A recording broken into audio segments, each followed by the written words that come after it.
Hi all, welcome to the next sessions on wireless LANs. So when it comes for wireless, so we have this particular technology or we have this particular kind of wireless communication which is one of the fastest growing technologies, and it is actually in demand, wherein we want to reduce the usage of cables and we want to go ahead with the wireless kind of technologies for having a proper wireless communication or for having a wireless transmission of data being done. So we have seen such kind of wireless LANs in campus areas, office buildings, and in many public areas. So what is that we are trying to concentrate in this particular chapter or in this particular unit is on the LANs, that is basically wireless LANs, which is 802.11. We want to concentrate on the IEEE standard 802.11, which is the standard for wireless LANs. So in this particular unit we will be studying about wireless Ethernet and one more technology which is supporting such kind of wireless Ethernet, which is Bluetooth technology. It is like constructing a small wireless local area networks, and we are also going to look at both protocols which are needed for several layers to operate, and we will also concentrate on the physical and data link layer of this particular module. The architecture here is helping us to define two kinds of services. One is which we call it as basic service set, and one more service which is we are going to call it as extended service set. So before we move on to the next topics, first let us understand what is this basic service set, and we will also understand what is this extended service set. So when do we call a particular connection or a wireless LAN connection as basic service set and extended service set?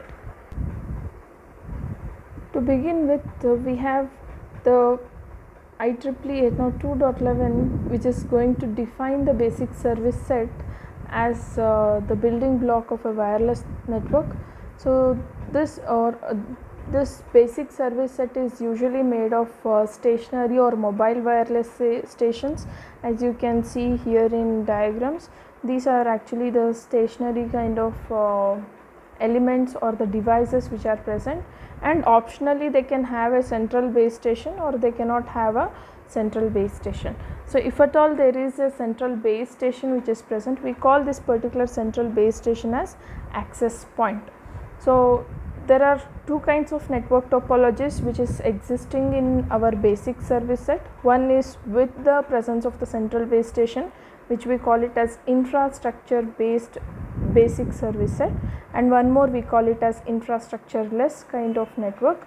So in case of infrastructure less kind of network, we will not have the access point. So since we don't have the access point here, so this particular network is going to be a standalone network, which means they cannot communicate any kind of data with the other kinds of or the other neighboring networks. So whatever the data they want to circulate, they can transmit well within the stations that are available in the network. So this kind of network we call it as standalone network, as well it is also called as an ad hoc network, as well it is also called as an infrastructure less kind of network. So we have one more kind of technology which is, or one more kind of architecture which is existing well within the basic service set, which is infrastructure based kind of network. So in infrastructure based kind of network, you can see there is a basic service set with an access point. So this access point plays the major role, which is helpful to get communicated with the neighboring access point which is available, and it will transmit the data from this particular basic service set to the next neighboring basic service set. So that is what is the job of an access point, which is present as a central base station in case of your infrastructure based basic service set. A BSS without an access point, as mentioned already, is called as an ad hoc network. A BSS with an access point is called as an infrastructure network. Now let us move on to the next topic, which is extended service set.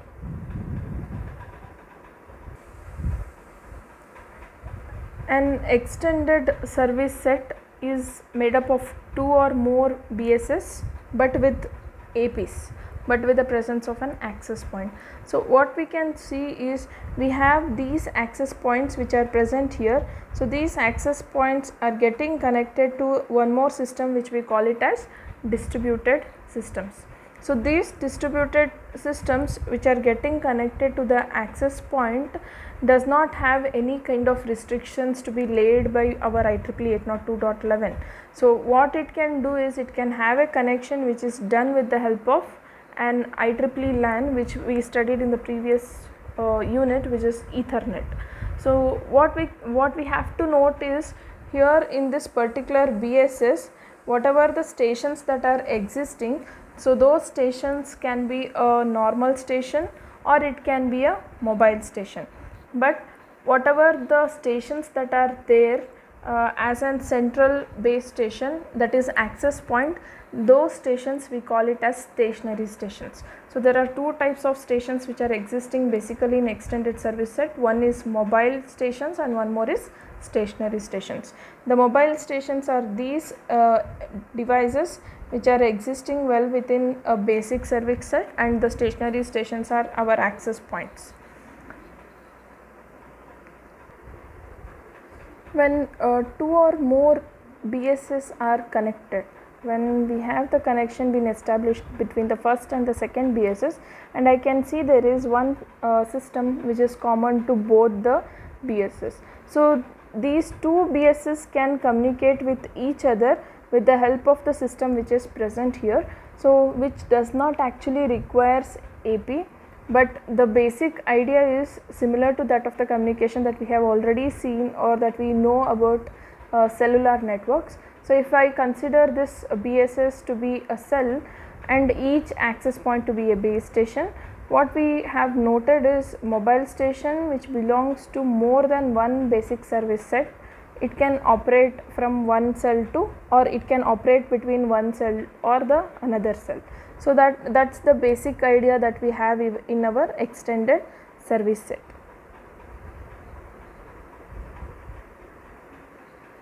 There are three types of stations which are existing in our 802.11. The very first one is these kinds of types of stations are based on the mobility that is available or given to that particular station in wireless LAN. The first kind of station is non-transition, next is BSS transition, and then the third one is ESS transition. Coming to the very first one, which is non-transition, if there is a station with non-transition mobility, is either a station which is not moving or it is moving only within a BSS. So such kind of stations we call it as non-transition. If at all there is a station existing in one BSS and communicating well within that one BSS, we call such kind of BSS as a non-transition kind of, or we call such kind of a station as a non-transition station. And then we have the next one, which is BSS transition. A station with BSS transition mobility, it can move from one BSS to another, but the movement is confined inside one ESS. So if at all you consider this particular network here, we have this one whole ESS which is present. So I have a station which is present here, so this station can move to the next BSS, here this station can move to the next BSS, but well within this particular ESS architecture, not from one ESS architecture to another ESS architecture. So such kind of transition or such kind of stations mobility, we call it as BSS transition. And coming for the last one, which is ESS transition mobility. So what is this ESS transition mobility is, here the station can move from one ESS to another. If say there are two ESS which are existing, there is one ESS which is present here and there is one more ESS which is present here, a station can move from one ESS, one extended service set, to the neighboring extended service set which is existing. So such kind of transition we call it as ESS, transition mobility. So the next topic is the MAC sublayer. So here the MAC sublayer, we are trying to define the MAC sublayer which is existing, or it is distributed or defined into two layers, which is distributed coordination function and the point coordination function.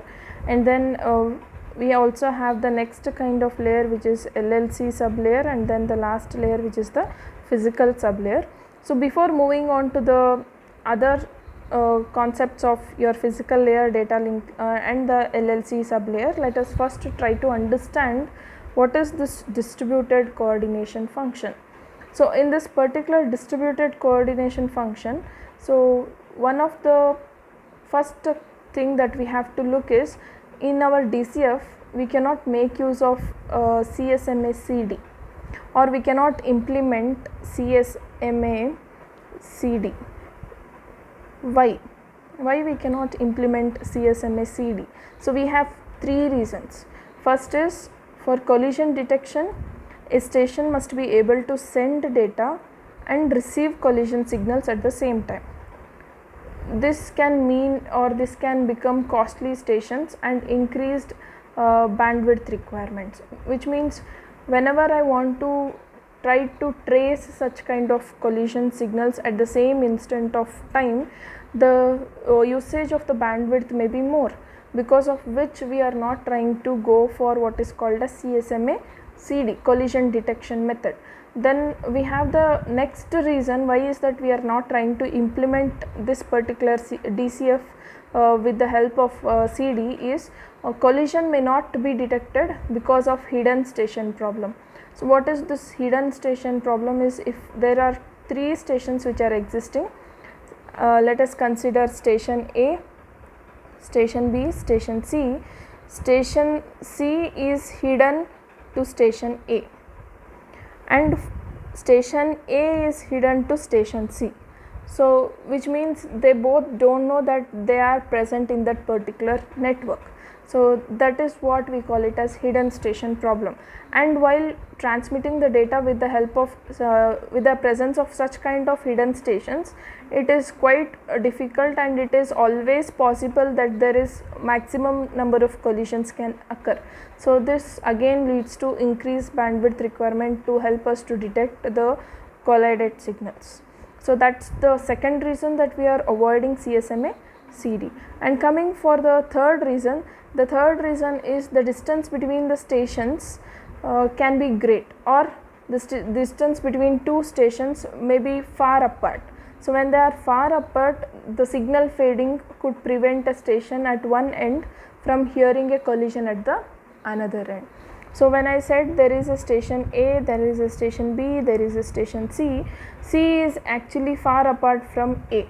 So when there is some collision which has happened due to the transmission of data from A to B and C to B at the same instant of time, the signal which was sent from A could not be heard by C.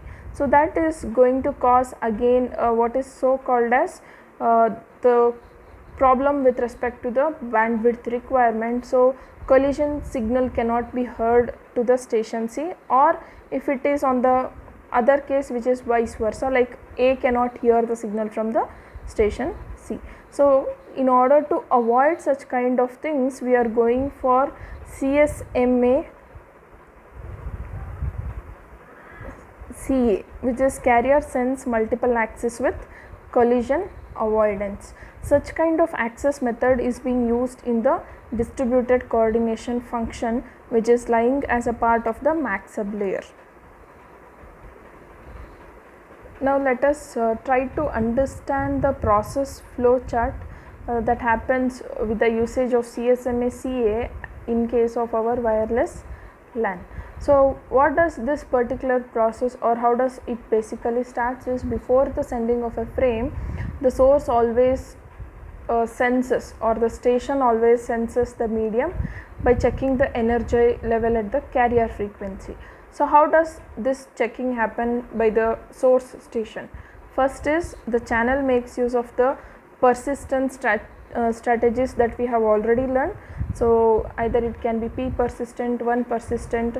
So such kind of persistent strategy will be made use with back off until the channel is idle. So this is one step, and the next thing that it is going to follow is, after the station is found to be idle, if it finds that there is a receiving station which is idle, the station, it always waits for a period of time which is called as DIFS. DIFS basically stands for distributed interframe space. So once it waits for this period of DIFS, distributed interframe space, the station sends a control frame called the RTS. So it will the next step is, it will send the a frame which is called as request to send. So after this particular request to send is being sent, what is the next process? So we have the next thing, after receiving the RTS, waiting a period of time called as SIFS. So if CTS received before timeout, what is this CTS is? CTS stands for clear to send. So when I send a request to send to a station A, so there is a station A and then there is a station B. When I send this RTS, if at all I get back the signal as CTS, which means B is free and I am now free to transmit the data to A. But I have to wait here. CTS received before the timeout. If it is yes, it will wait for a period which is called as SIFS. SIFS stands for short interframe space. So after waiting for this particular time interval, then it will send the frame. So then the frame is sent based upon it has received the CTS. So after the reception of the CTS, it will wait for SIFS period, and then the frame transmission will happen from A to B. So that is how it is done. And now the source station sends data after waiting for this small short interframe space time. Then the destination, after waiting for an amount of time equal to the same SIFS, it sends an acknowledgement. After receiving the frame from A to B, this B again it will wait for SIFS time interval. So once it waits for SIFS time interval, it sends back an acknowledgement. Is acknowledgement has been received well within the timeout period? Yes, then the reception of the frame has happened in a successful way. Or else, if not, what it will do? It will go increment the backoff period, and it should not exist the backoff limit which was set to 15, which we know that the backoff period has to be well within 15. We can make 15 such kinds of iterations to transmit one single frame, so that it should not exceed. If it is exceeding that 15, it will abort the whole process. If not, it will go wait for a backoff period and again start the transmission of the frame. So this is how the carrier sends multiple access with collision avoidance is going to work. So on the other hand, the lack of collision in CSMA CD is nothing but it is a kind of indication to the source that data has arrived. So that is the drawback that we have in case of CSMA CD. So also looking at how does this particular CSMA CA work, which means how is the collision avoidance is accomplished in this particular protocol. So this can be done with the help of one new kind of terminology, which is network allocation vector, which is also called as NAV. When a station first sends the RTS frame, when a source station, it sends the RTS frame to the destination, it includes the duration that it wants to occupy the given channel, how long it wants the channel to be occupied for itself for this particular source. So during that particular period, no other channels or no other stations will try to occupy the channel, or no other stations will try to contend to access this particular channel. So that kind of timing assignment, that I am going to transmit the data now for 10 minutes or for 20 minutes, and the other stations have to wait until that 20 minutes is over, and after 20 minutes is over, then they can again start checking for the idleness of the channel. So that is how the process goes on. So that particular method or a feature which is available in collision avoidance is due to the presence of this NAV, which is network allocation vector. And then one more thing that is available is collision during handshaking. What if there is a collision which has happened during the time when a source sends the RTS and a destination sends the CTS control frames and are there in transition, they are still reaching the destination, from source to the destination back to the source. Often what we basically call these two kinds of exchanges as handshaking time or handshaking period. If there is two or more station may try to send such kind of RTS frame at the same instant of time, then these control frames may collide. So what we have to do, since what we have to do is, however, because there is no mechanism for collision detection which is available here, the sender assumes there has been a collision if it has not received a CTS frame.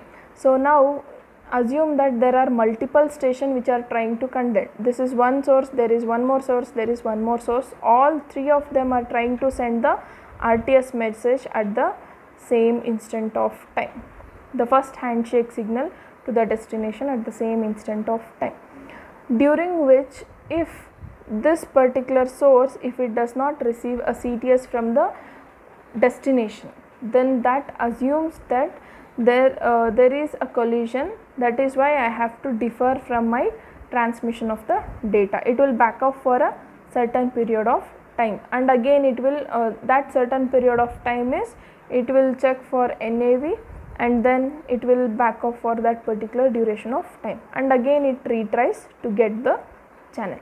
So that can be done in order to avoid the collision, or that is how the collision avoidance can be done in case of your CSMA CA, which is in wireless LAN, which is basically done with the help of, one is network allocation vector, and one more thing is due to the presence of what is so called as back off strategy, that any station can back off for a certain period of time. So the next kind of layer that we have studied was point coordination function. The first one was the distributed coordination function. Now moving on to the point coordination function, which is PCF. It is an optional method and which can be applied or implemented only for infrastructure based network, which means that it is applied only for those BSS that are there with the presence of an access point, and it is always implemented on top of your DCF and is mostly for time sensitive transmissions. And then coming for PCF, PCF has a centralized contention free polling access method, which means if there is some data to be asked or received from an access point, the access point first will ask for the data from the first station and the station will send back the data to that particular access point. On the other hand, next iteration it will go for the next polling station, and again from that station it will receive the data. So that is how it keeps on polling each one of the station, and then it takes the data from each of the devices that are available.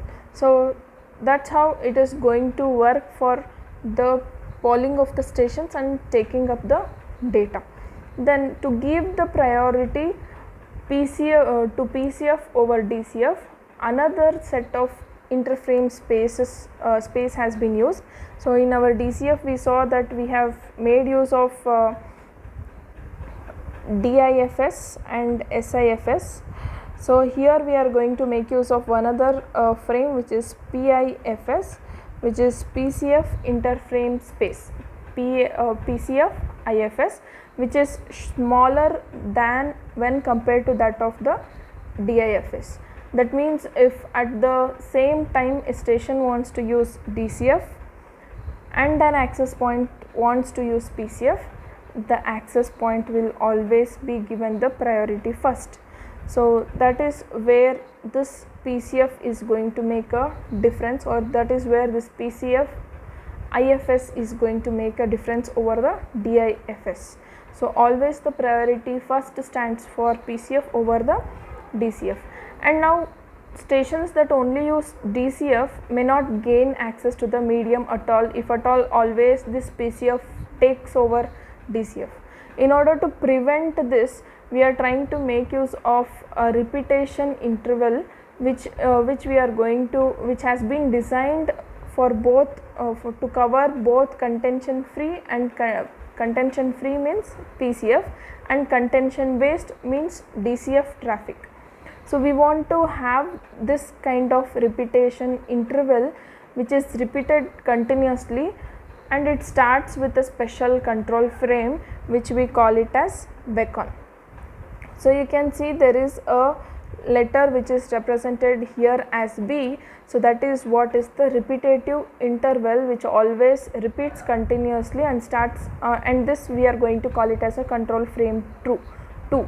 So to look at how this works, so as soon as when the station hear the beacon frame, when the other stations hear the beacon frame, what does those stations will do is they will set their network allocation vector. They will set their NAV for that particular duration of the contention free period of the repetition interval. And then after this beacon frame, there will be SIFS, that is the short frame which will be existing, and then access point polls the station to from which it wants to actually collect the data, and that poll station will again wait for SIFS interval, and then it will transmit acknowledgement plus data.